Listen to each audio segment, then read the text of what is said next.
nice to see people, you know, looking after themselves and having a great time. And the food was, oh, of course. There's Derek and myself. He has this thing of like talking to me. It looks at my eyes, and then when I answer, he looks away. I don't know the relationship we have. And of course, here he is with his birthday cake, and we have Chef Nigel, of course, and all the others.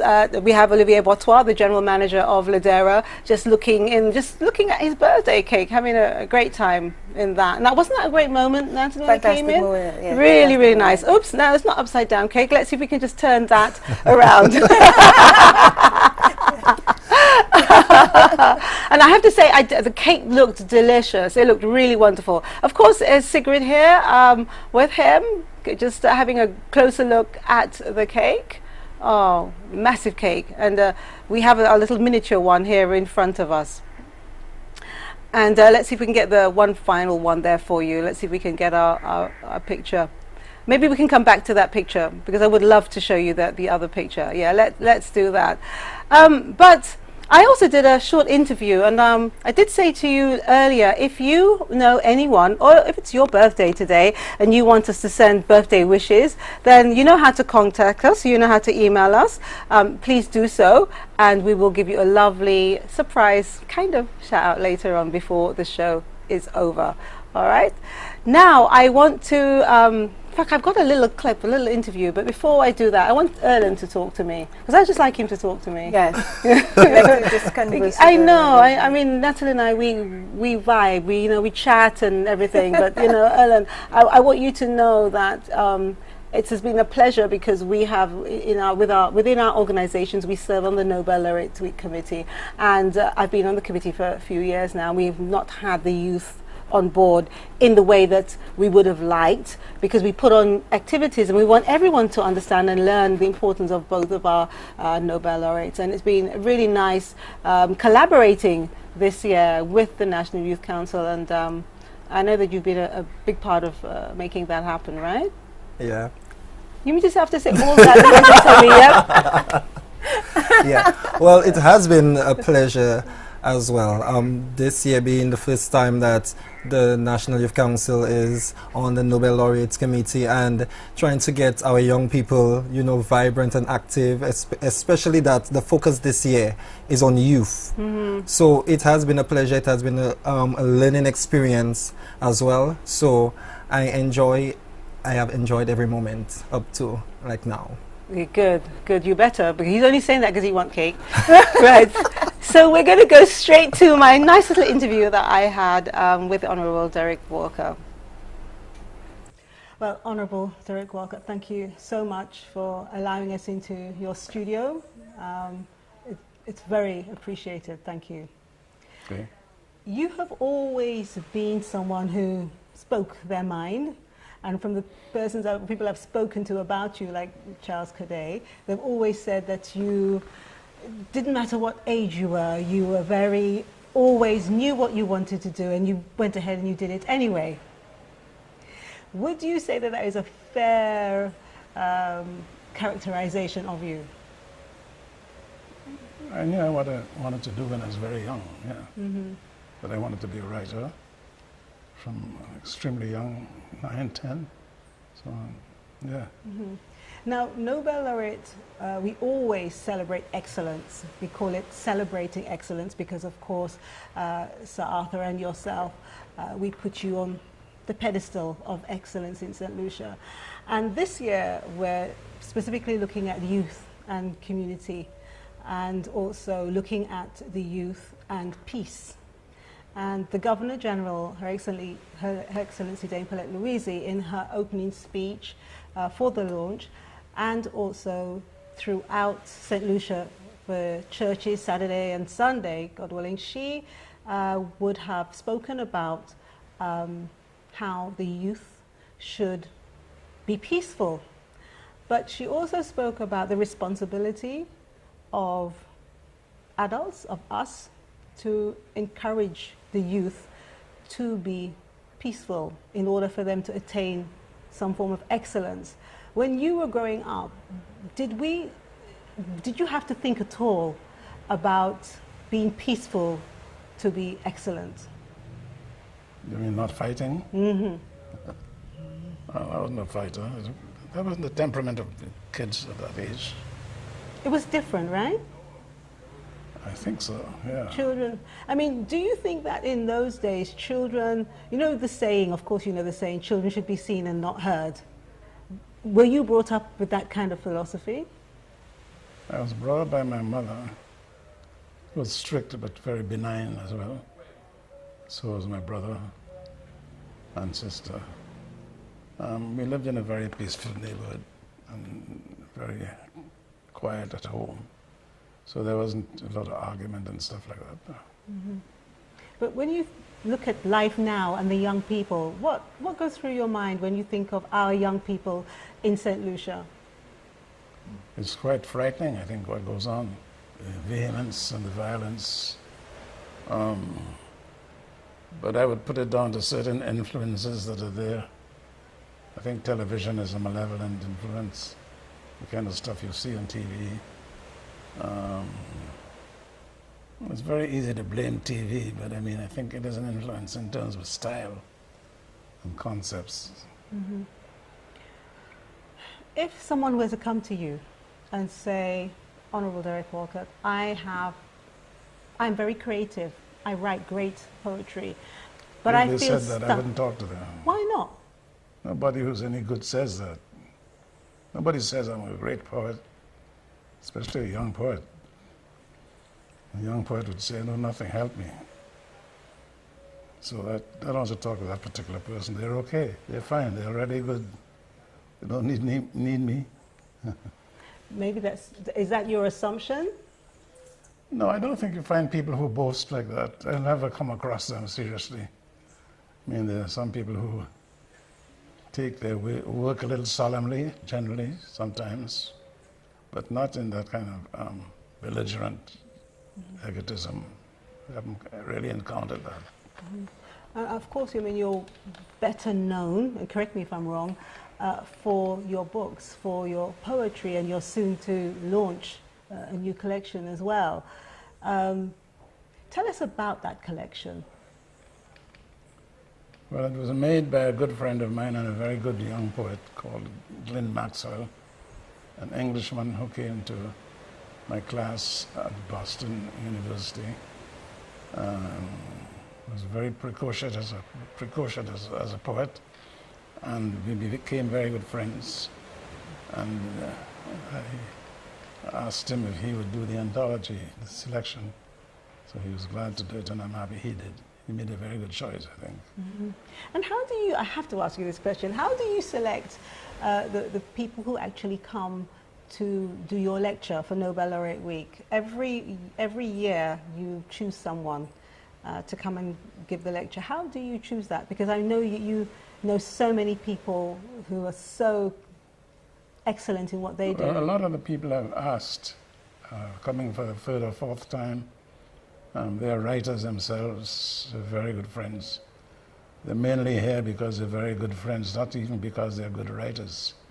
But they are good writers and they love Saint Lucia, and I like showing it to them. Mm-hmm. And like Carol, he has been to Saint Lucia up-teens times, hasn't he? He's been here many times, and I remember seeing him last year when Sundip was giving the lecture last year. Yeah, so he's a parasitic bomb. He's an amazing. He's very good. Very, yes. very amazing. Yeah. And I knew of him when I was in London, and I think he was in London at the same time, and there was a big fuss about him, and then he disappeared. Obviously, he went to the States. So I was really pleased to catch up with him here. So thank you for bringing him. Last year I saw him here, and this year he's going to be delivering I think this is his maybe fourth time. Mm. He loves Saint Lucia, and he likes the place and the people. Mm-hmm. Of course, he's an Antiguan Kittian. Kittian, yes, yes.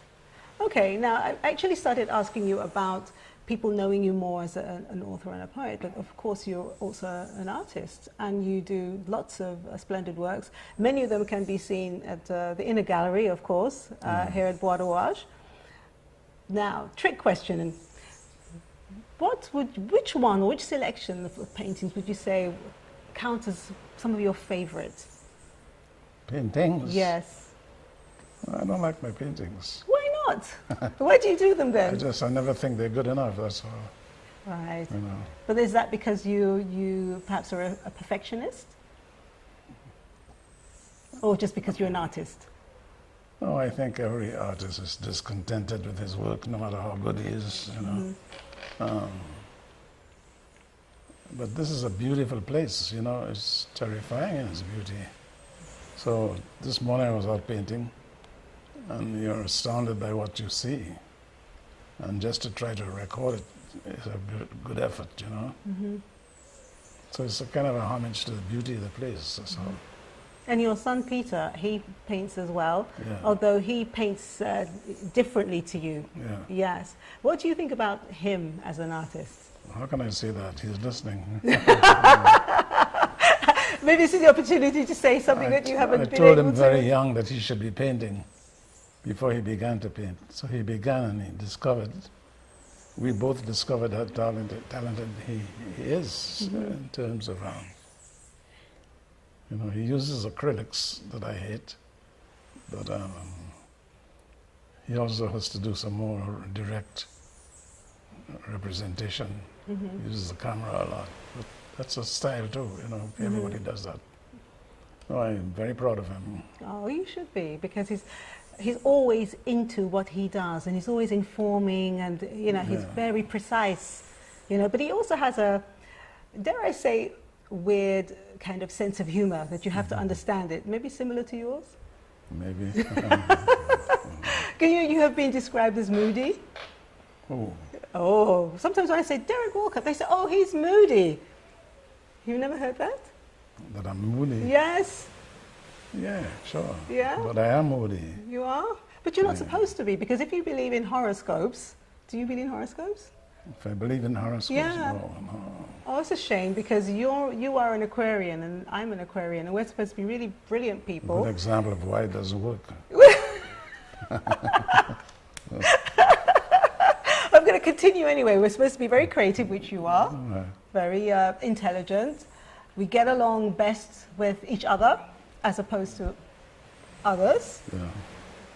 Would you say that's right so far? In your case, yeah. Oh, we like beautiful things. That's in our case. Right. Yeah.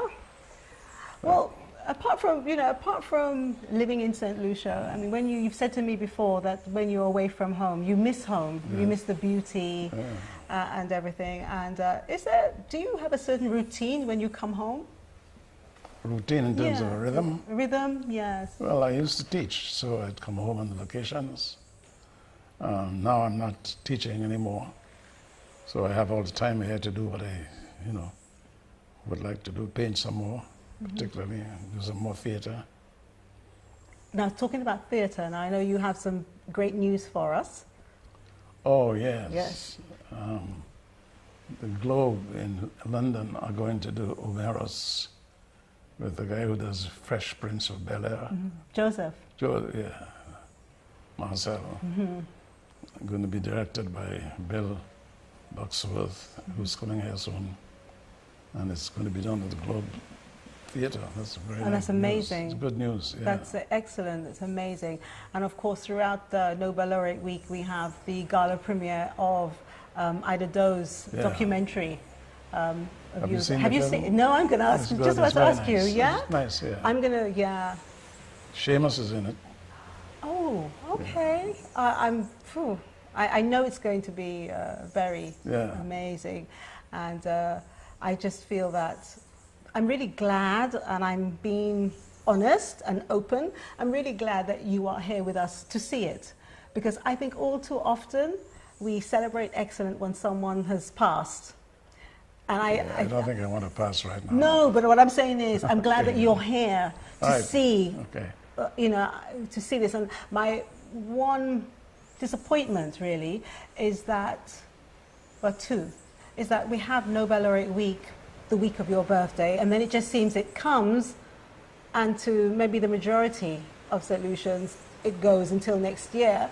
But those who are in the know, sorry to say that, and those who appreciate creativity and culture, we would like to expand, and that is why the Nobel Laureate Week Committee have this year expanded some of the events. Yeah. We're going to be going into schools throughout the year to Yeah. talk about excellence and so on and so forth. One of the things that I find sometimes is that parents don't motivate their children. Yeah. Would you agree? They don't motivate I can't judge as much as they parents. should. Yeah, I can't judge. Yeah. Okay. Okay. Let me ask you for a statement on self-esteem. What is your definition of self-esteem? Is this a quiz? It's a question. Self-esteem has to be simultaneous with modesty, though. You can have a good opinion of yourself or want to continue to have a good opinion of yourself. But I think the primary thing is humility. Humility can provide for self-esteem if you have it. If you don't have it, then you don't have any self-esteem. You have vanity. Good answer. All right. I have one more question, but it's not a quiz. No. Okay. Your brother, Roderick, you were very, very close, Yeah. extremely close, and I know that you think about him a lot. When you think about him, and you think of, I wouldn't say the future, but when you think about him, what are the thoughts that you have about the two of you together? I think he lived a life that he devoted to theatre in Saint Lucia, and there's no real memorial of that. You know, I think there's been the same kind of negligence and indifference to the theatre arts as in his time. Mm-hmm. So sometimes it's very bitter to look at the amount of work that he did, and we don't have any record of it. We certainly don't have a policy. Mm-hmm.